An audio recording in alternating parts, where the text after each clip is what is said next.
What's up YouTube? I'm back again. I know it's been a while since I recorded a video. I'm so sorry. It's just there hasn't been enough content to record.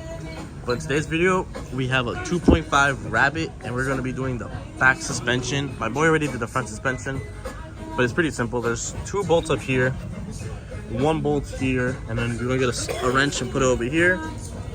And this whole thing should be lowered and comes down. And then that's pretty much it. It should be simple as that.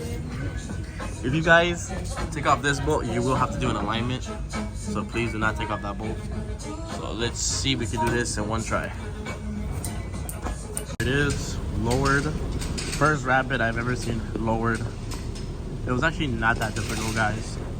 I think it only took like 30 minutes each side. If you're like playing around like how I am with my boys, I work at Lexus. We were just chilling, taking our time. So it took an hour on both sides, but oh my God. Pretty nice. Can't wait for this little thing to be pretty dope. There's a lot of cool things we're going to be doing on this car. So subscribe because I never seen a Rabbit modified. So hope you guys enjoyed this video. Thanks for watching and take care.